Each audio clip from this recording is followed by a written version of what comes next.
दोस्तों आज हम एक्सप्लेन करने वाले हैं हाल ही में आई हुई एक मूवी केसरी वीर को, जो कि एक सच्ची घटना पर बनाई हुई मूवी है। तो दोस्तों अब चलिए हम इस मूवी को कहानी को एक्सप्लेन करते हैं। तो मूवी के शुरुआत में हमें बताया जाता है कि कैसे चंद्रदेव ने अपना श्राप को हटाया था और वह काफी ज्यादा खुश होने के बाद भगवान शिव का सोने का एक मूर्ति बनवाया था, जिसे आज सभी लोग सोमनाथ मंदिर के नाम से जानते हैं। फिर हमें 14वीं शताब्दी सीन को दिखाया जाता है, जहां पर एक रानी अपने बेटा अमीर को भोलेनाथ की आराधना करने के लूर सिखा रही होती है। फिर हमें बताते हैं कि हिंदुस्तान की धरती पर तुगलक सेना ने हमला कर सभी को गुलाम बना लिया था और तुगलक सेना बहुत ही ज्यादा बड़ी थी, इसीलिए कोई भी सेना उससे जीत नहीं पाती थी। इसीलिए तुगलक सेना पूरे हिंदुस्तान से हिंदुओं को खत्म करना चाहता था। फिर हम एक जगह पर तुगलक सेना को एक आम आदमी लोगों पर हत्या करते हुए देखते हैं, जहां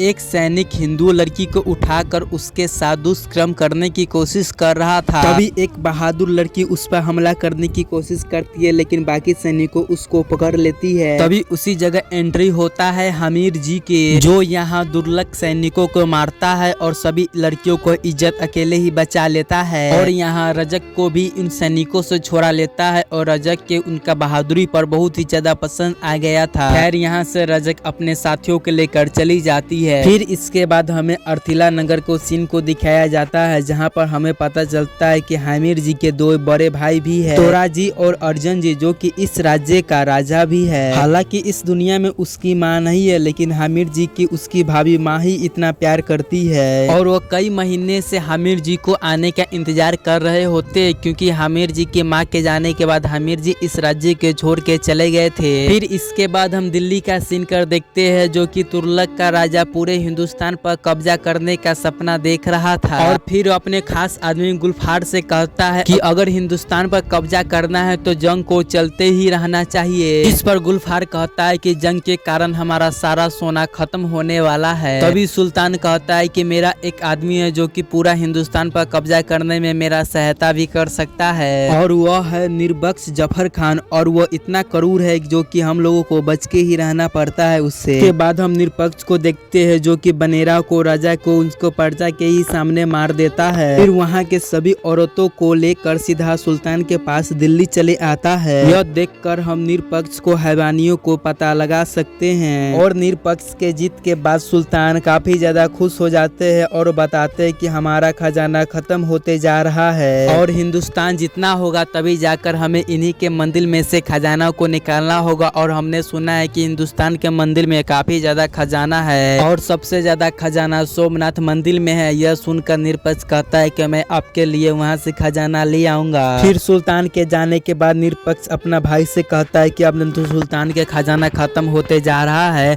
अब जैसे मैं हिंदुस्तान का लूटूंगा तब मैं उस पूरा खजाना मैं रख लूंगा। यानी कि निरपक्ष को कैसे भी करके सुल्तान बनना था और वह सिर्फ मौके का इंतजार कर रहा होता है। फिर निरपक्ष सभी को ऑर्डर दे देता है सोमनाथ मंदिर को लूटने के लिए। फिर इसके बाद हम एक स्वराष्ट्र को ही सीन को देखते हैं, जहां पर निरपक्ष के सभी लोग मिलकर एक मंदिर को हटा रहे होते हैं और वह वहां के पुजारी को भी मारते। फिर जब वहां के शिवलिंग को वो लोग जब नीचे फेंकते तभी वहां पर एक आदमी आकर उस शिवलिंग को बचा लेते हैं। फिर इसके बाद हमें पता चलता है कि इनका नाम बेगदा जी है, जो कि बिल समाज के लीडर थे। फिर वहाँ के दुगलक लोग यह सोचकर यहाँ से चले जाते हैं कि हम मंदिर को गिरा दिए हैं, तभी बेगदा जी आकर उस मंदिर को फिर से स्थापना कर देते हैं और फिर पता चलता है कि बेगनाथ जी भोलेनाथ के परम भक्त है। फिर यहाँ पर हामिर जी कई महीनों के बाद अपने राज्य में आते हैं, तभी यहाँ पर यह लोग सभी मिलकर खुशी मनाते रहते हैं। फिर दूसरी तरफ मिक बक्स तेजी से सोमनाथ मंदिर की तरफ से बढ़ रहे होते हैं और रास्ते में जितना भी राज्य आ रहे थे उन सभी पर अकेले कब्जा कर रहा था और वह कई हिंदू राजा के भी मार दिया था। फिर यहाँ पर मेघनाथ जी अपने दोस्त के साथ जंगल में घूम रहे थे। फिर वह बताते हैं कि मैं एक लड़की के देखी है और वो उस लड़की के जैसा कहीं भी नहीं मिल सकता है मेरे को। फिर वहीं पर मेघनाथ जी को एक शेरनी दिखती है, जो कि दूसरे राजा उसको मारने की कोशिश कर रहे थे। तभी उसी जगह अचानक रजल आ जाती है उस शेरनी को बचाने के लिए और इसमें रजक की मदद हामिर जी भी करते हैं और इसी दौरान हामिर जी पर एक सैनिक उस पर तीर मार देता है। फिर वह और रजक एक झील में गिर जाते हैं। फिर हामिर जी को जब होश आते हैं तो वह फिल समाज के बीच में थे और उसी जगह पर हामिर जी का इलाज भी चल रहा होता है। तभी हामिर जी बाहर निकलते तो उसका मुलाकात रजक जी से होता है। फिर उस जगह पर वेद जी आते हैं जो कि असल में रजक जी के पिताजी थे। फिर रजक ने बताते कि कैसे हामिर जी ने उसका सहेली इज्जत बचाया था तुलकल से।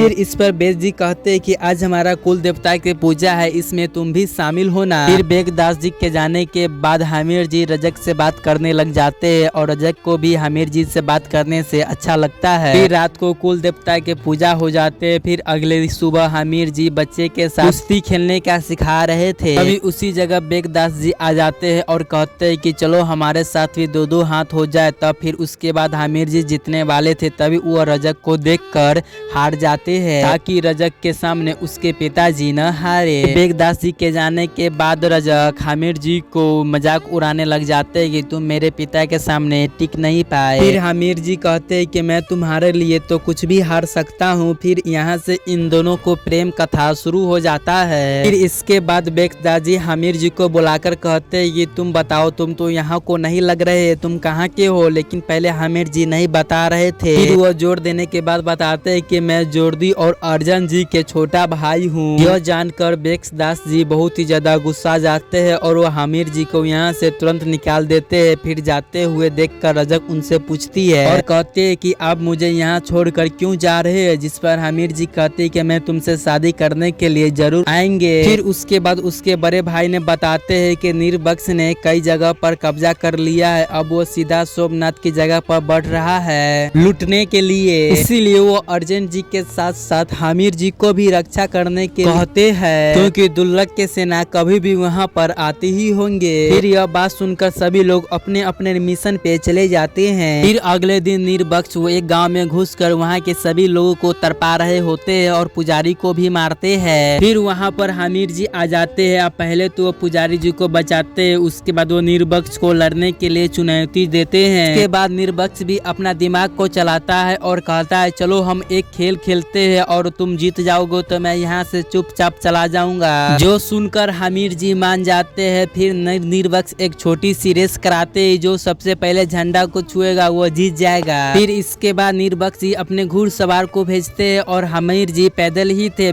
फिर इसके बावजूद भी निर्बक्स हार जाता है और हामिर जी जीत जाते हैं। फिर यह नजारा को देखकर निर्बक्स जी चुपचाप वहाँ से निकल जाते हैं और गुस्से में अपने घर चले जाते हैं। फिर गुस्से में वो सबसे पहले अपना घुड़सवार को ही मार डालते हैं। फिर यह कातिल से कहता है कि सुना है यह हिंदू शिवरात्रि के दिन बहुत ही धूमधाम से मनाते हैं, इसीलिए हम शिवरात्रि के ही दिन कुछ करेंगे। तो दुल्लक को सेना को भेजकर उस गांव वालों को मरवा देता है। यह बात सुनकर हामिर जी बहुत ही ज्यादा गुस्से हो जाते हैं। फिर वह इधर रजक को उदास देखकर बेगदास जी नहीं समझ पाते कि वह उदास यहाँ पर क्यों है। फिर उसको एक सच बात बताते हैं। वह बताते हैं कि हम अमीर लोगों को लूटपाट कर ले आकर गरीब लोगों में बांटा करते थे। इसी दौरान हमारा टक्कर जेठान राजपूत से हो गई थी। फिर उसने बताया कि तुल्लक के सेना ने उसका पूरा फैमिली को मार दिया है और वो एक बच्ची को लेकर भाग रहा था और वो बच्ची को मैंने ले लिया और उसको मैंने पाला और वो बच्ची कोई और नहीं बल्कि तुम हो। फिर बेगदास जी कहते हैं कि मैं तुम्हें सिर्फ खुश देखना चाहता हूँ और कुछ भी नहीं। फिर उसके बाद शिवरात्रि के दिन आते हैं जहाँ पर सभी लोग मिलकर धूमधाम से शिवरात्रि मना रहे होते हैं। तभी वहाँ पर तुल्लक के सेना हमला कर देते हैं और हामिर जी के बड़े भाई को वहाँ पर घेर लेते हैं। फिर उसके बाद हामिर जी वहाँ पर चले आते हैं और गुस्से में हामिर जी अकेले सभी सेना से लड़ लेते हैं और अंत में हामिर जी मीरबख्श के भाई को भी जान से मार डालते हैं। फिर उसके बाद मीरबख्श को पता चलता है कि हामिर जी ने अकेला उसका पूरा सेना को और उसका भाई को भी मार डाला। तब वो गुस्से में तिलमिला जाता है और वो कहता है कि अब मैं एक भी राज्य को नहीं छोड़ूंगा और एक एक मंदिर को तबाह कर दूंगा। इधर हामिर जी से सभी गांव वाले मिलकर कह रहे होते हैं कि आप वो तुल्लकों से बेफालतू में मैटर कर लिए है, अब वो किसी भी गांव वाले को नहीं छोड़ने वाला है। फिर उसके बाद हामिर जी कहते हैं कि आज भी हम नहीं लड़ेंगे तो वो हमका सब कुछ भी छीन लेगा। फिर इसी तरह हामिर जी सभी लोगों को मोटिवेट करते हैं और सभी लोग कहने लग जाते हैं कि आपने जो भी कुछ किया अच्छा ही किया और अब हम सभी लोग मिलकर उन तुल्लकों को सेना से लड़ेंगे। अब हम लोग कैसे भी कर सोमनाथ मंदिर को बचाएंगे। इसके बाद हामिर आमिर जी अपने बड़े भाई से आशीर्वाद लेकर निकल जाते हैं मीरबख्श से लड़ाई करने के लिए, क्योंकि अगर वो आगे आया तो सोमनाथ मंदिर खतरे में पड़ जाएगा।